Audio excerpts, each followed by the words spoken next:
On the Reconciling Marriages with Coach Jack podcast, Christian psychologist, author, and relationship coach Dr. Jack Ito will help you to build and restore your marriage.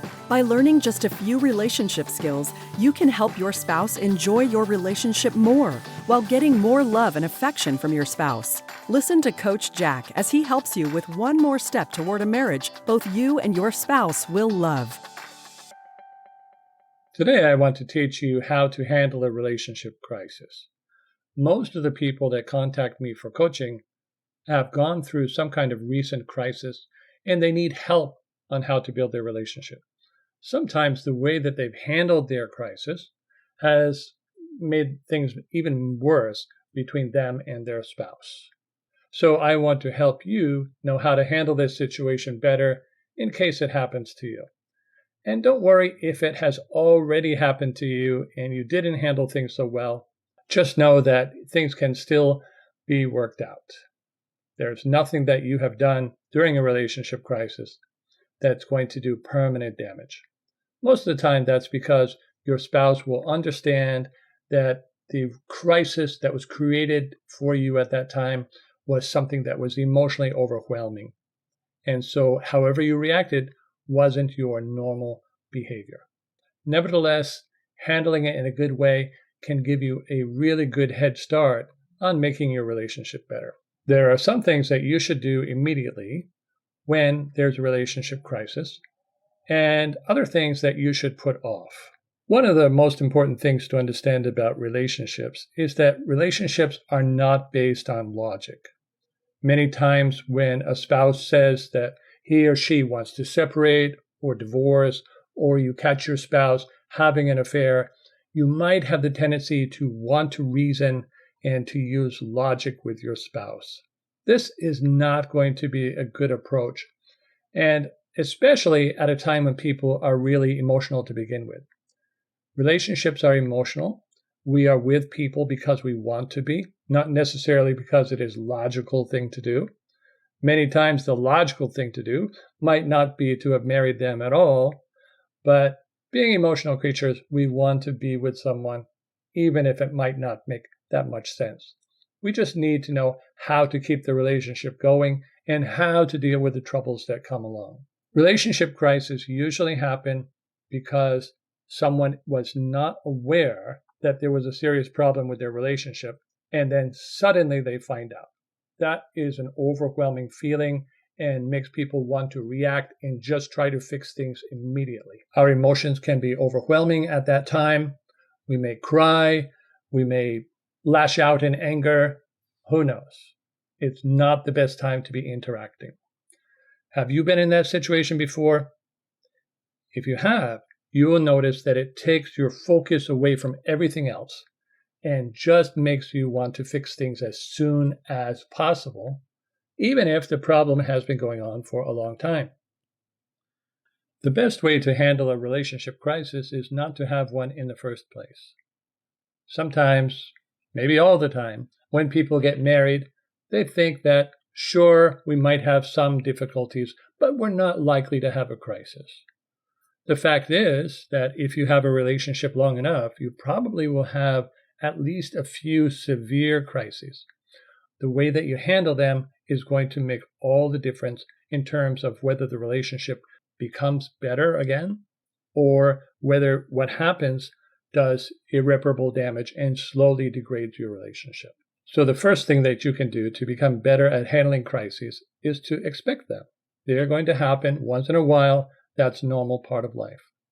That's true if you have children. You're going to have some kind of crisis with them, whether it's a health crisis or relationship crisis or some crime or drugs or somebody's sexual behavior or many things. Something is going to happen if you have children, guaranteed. The same thing is true for your spouse. Same thing is true for your job. You might think when you get to your job that nothing is ever going to happen. But life happens to jobs like everything else. You may get laid off. That kind of business may be replaced by a new and modern kind of business. We just don't know. But if we prepare for such things, then when they happen, we're not going to be taken completely by surprise. And because we have planned for it, know how to deal with it, it's going to go much better. Relationship crises are like that. Things are going to happen. Just like with anything else, some people are better at handling crises than others. I think it has a lot to do with their perspective on why crises happen.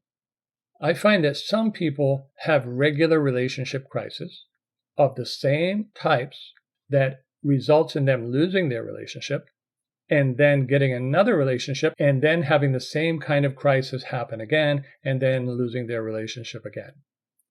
I think of these people kind of as lottery players. And one of their beliefs is that in order not to have relationship crises, you just have to find the right person. And if you find the right person, then everything is going to go smoothly. These people think that if you have a crisis, you did not find the right person.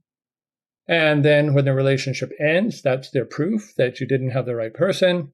And then they start again with someone else who they then think is the right person. They're essentially playing the lottery. Sometimes you win, sometimes you lose. Other people have a completely different perspective. And that is that relationships will be great as long as you do all the right things. If you learn all the right skills and you do all the things that spouses are supposed to do, then your relationship will just be wonderful and you will never have a crisis. I've met quite a few parents who think this way about parenting before they have children. They think that they're going to read all the right children's books, watch the correct videos, make all the correct choices for their children, and everything is going to go smoothly, easily. They're going to grow super kids. And they find out that's not really the way it works. Life happens, and no matter how much you plan, it's not going to go perfectly.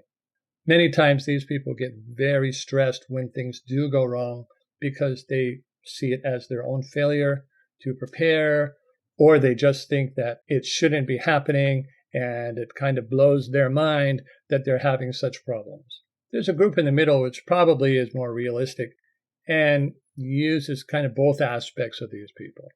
It is true that we need to be careful about who we get into relationships with and who we work for, who we associate with. There's going to be some people that if we get into a relationship with them, a crisis is much more likely. And I've talked about that elsewhere, how to find the right partner. On the other hand, even when we have the right partner for us, we are still going to need to have some relationship skills. On the other hand, when we find the right partner, we still need to learn relationship skills and how to deal with those usual kinds of things that come up in relationships, and also have some emergency resources for the big things. The same is true for a job. You could have a great job, but you better make sure that you have emergency savings just in case something happens to the job or something happens to you. When you do these things and you have these emergency resources and plans, you actually will find that you enjoy your job more, you enjoy your kids more, you enjoy your spouse more, and it works a lot better than planning for everything to always go smoothly because you just know how to do everything right, or planning for everything to go smoothly because you have won the lottery and got that perfect spouse that you never need to worry about anything happening with. Those are recipes for disaster.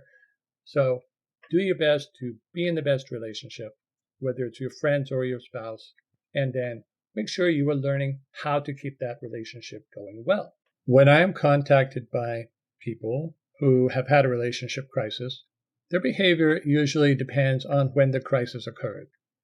Many times the crisis occurred months ago, and they've been dealing with it in various ways, trying to make it better, and what they've been trying has not been working. And they've found my website or my books, and they've come to me because they found that the things that I'm teaching have actually been helping them in their relationship, and so they want to work with me. These people are past the crisis point. Other people who contact me right after their crisis. It may even be the same day. Typically, they want to talk to me later on that day, maybe even 1 hour from then. And they want to talk with me typically even 1 hour from then. They want me to spend a few hours doing intensive coaching with them to help them to fix this rapidly before things spin out of control. Well, that doesn't really happen. I'm not going to be available right when they want me to be. My schedule is too busy for that. Also, I'm not going to spend hours teaching them at the point that they're in a crisis.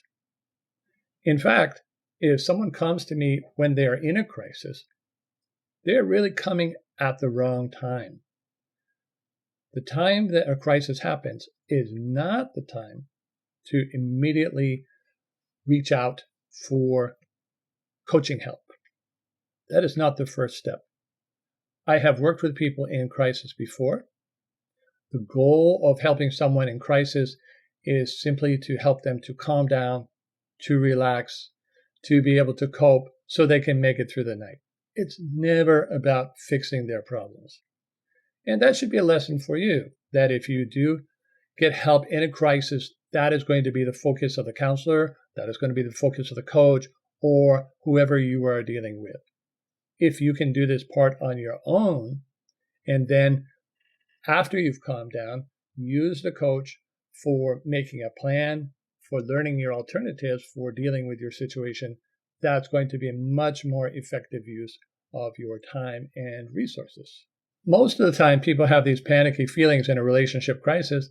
It's not really a crisis for their spouse, and it's not even a crisis for their relationship. Usually, whatever is the crisis is something that has been going on for a long time. For example, someone discovers that their spouse has been having an affair, which may have been going on for months or sometimes even more than a year.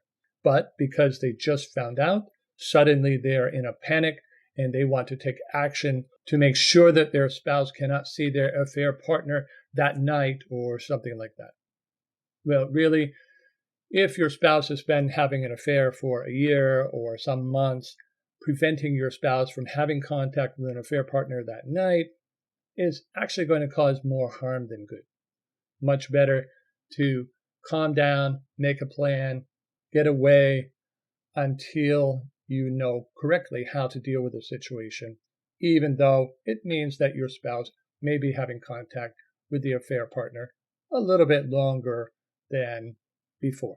In fact, even if you did something, probably your spouse would still be having contact with the affair partner, but your relationship might be actually worse because of an overreaction when you're in crisis mode. The same thing is true if your spouse is saying that he or she wants to separate or even to divorce. It may seem like panic situation to you, but this isn't something that just occurred to your spouse this day. So for your spouse, it's old news. It's just they have waited for a while to tell you about it. And then if you immediately jump into action without thinking about it, thinking about the best way to respond, thinking about what you really want to have happen, then you may say or do things that make it even more difficult to reconcile if that's what you decide you want to do. The fact is that when you rush to action, it will add stress to your situation. Your spouse may want to get away from you. Your spouse may argue with you. You might spend the night arguing. Although that is a kind of intimacy, it is not really a good kind of intimacy. People who argue in order to achieve intimacy are actually sabotaging their relationship. That's true in a crisis as well. Spending the night talking about your crisis may bring fatigue. It will bring fatigue. It may bring calmness. You may have talked things out, but it won't necessarily have been the best action that you can take. The best initial step that you can take when in a relationship crisis is to relax. That is not an easy thing to do. I didn't say it's an easy thing to do. I don't expect you to be able to just relax just like that. It's not going to happen. But you can take steps to help yourself relax. You can perhaps get away from your home, even if it means going to a hotel. Stay with your friends. Go someplace where you can relax, think, pray, maybe even do something to get your mind off of your relationship for a while. that is actually going to be far better for your relationship than taking action for a plan that isn't thought out or is just based on your immediate feelings. One of the things that people often regret is starting to beg and plead.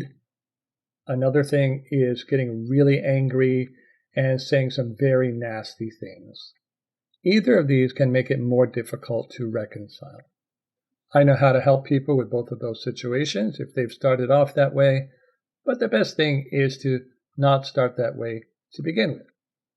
So once you have been able to get away, get some time, calm down, there's still another step that you can take. The second step that you can take is to listen to your spouse. Most likely, your spouse really didn't get to talk to you a lot because you were very reactive when your spouse first said something or you needed to get away, which was a good thing. For example, you might have said to your spouse, "Wow, that is really heavy," or "That was very unexpected. It's very difficult for me to think about that right now. I need to get away. I need to have some time to calm down, and then I want to come back and talk to you about that." And then whether or not they want you to do that, you should take the time to do that. And then when you are calmed down, you need to come back and to listen. If it's too upsetting to meet your spouse in person, you can do it by phone. You can even do it by email or text. Whatever is going to help you to be a good listener. So you need to listen to what your spouse has to say without doing several things. These are the things not to do. Do not argue. Don't defend yourself. Even if your spouse is saying things which you don't believe have any basis in truth, defending and arguing are not going to make the situation better. Also, make sure that you don't attack, accuse, blame, or threaten your spouse. Those are never good ways to work on reconciling. People are not particularly attracted to that.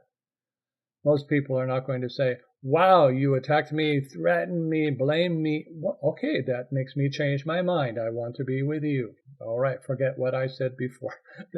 That is just not how people are. All of those behaviors are what I call needy behaviors, and I've written about them in my book on overcoming neediness. If you have that particular kind of problem, I encourage you to work on it. These things never attract other people, and they certainly don't help us to connect with them either. None of these actions are going to achieve your desired result of reconciling if that's what you want. If you are wanting to actually get away from your spouse, to end your relationship, then in a sense, these things can be helpful because they will help to really destroy the emotional connection that both of you have, which will make it easier for you to let go of each other. But don't do that as a reactive thing. And I wouldn't encourage it anyhow. There are better ways to let go and say goodbye to people who've been an important part of our life for so long. So let's suppose that you've done these steps in the correct order. You have taken time out to relax, to calm down, to become less reactive.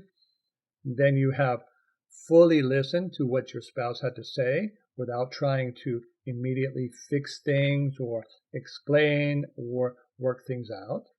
What do you do next? Well, after that, you don't continue to talk about the issue with your spouse.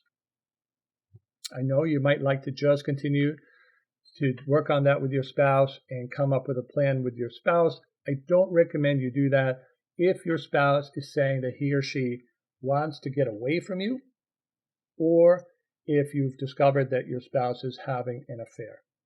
The only time we really want to work with our spouse on a plan is when we both want the same outcome. So, for example, if your spouse said to you, "Our relationship is really bad.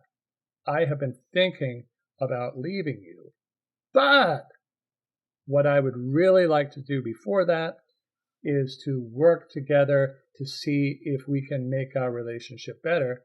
Okay, so that's actually a pretty good situation. because your spouse wants to make things better. Your spouse has let you know what's likely to happen if you don't, and probably you're motivated to work together with your spouse. I would say go ahead. In fact, if you don't work together with your spouse in that situation, most likely somewhere down the line, your spouse is going to come and say that he or she is separating or is divorcing. But if you and your spouse are not on the same page in terms of outcome, don't continue to talk about the issue with your spouse because it's just going to push you two further apart. So what is the best thing to do in that situation? Well, you've calmed down. You've listened to your spouse. Hopefully you've listened well. And then you've clarified any things that you've needed to clarify without necessarily tipping your hand and saying just what you want. Remember, it's not about fixing. It's just about clarifying, understanding what your spouse has to say, what your spouse wants. And then next, it's time for you to consult with someone. If you are lucky enough to have friends who are wise and can give you good advice, then I would start with them. Or you might want to talk with your pastor or a parent or someone who is usually a very good help for you when you have things that you need help with, or someone who you believe has the wisdom to help you in your situation. Many times our friends care a lot and would like to help, but they don't really know the best way to help. Another problem is that although friends may be motivated to help us, it doesn't mean they know how to help. And people who do know what to do, in some cases, really don't know what to do in others. That is, most of the people you get advice from who are non-professionals, whether it's for your car, your roof, your children, or your marriage, or anything else, are going to give you a single solution. Some people might say, well, you need to divorce. Or some people might say, well, you need to go to counseling. Or some people might say something else. But they're unlikely to give you multiple choices. That's the benefit of meeting with a relationship coach, is that when you do, at least if you meet with me, I can't speak for all coaches, what I will do my best to do is to help you to see all of the choices you have for your situation.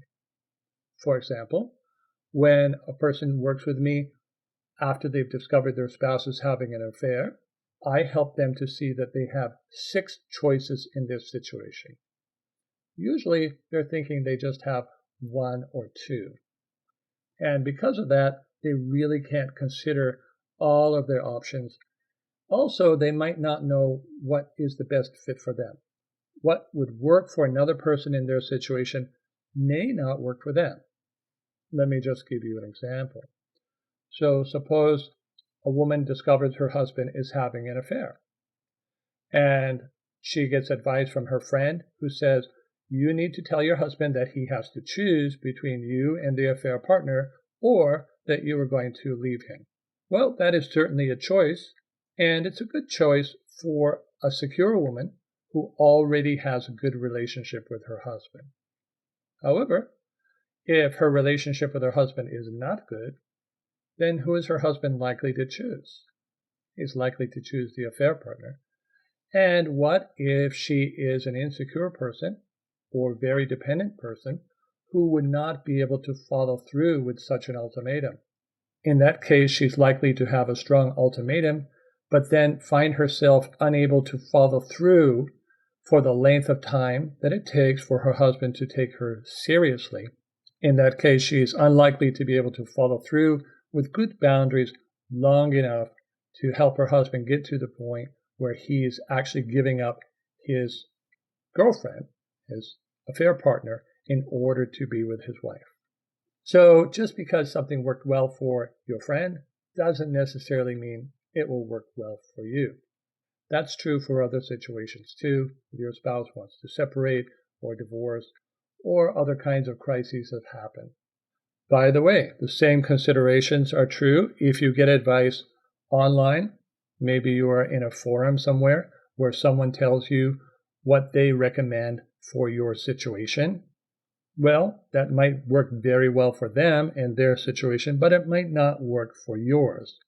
Their spouse, not your spouse, Their personality is not yours. Their level of security is not yours. Their resources not yours. If you go to many different forums, then you might find a few different answers. Still might be hard figuring out what is the best choice for you. If you have that wise person in your life who really knows you well, knows your spouse, great. If you don't, get a consultation, just one session at least, to find out what your options are in your situation. The best way, always the best way, is to avoid crises.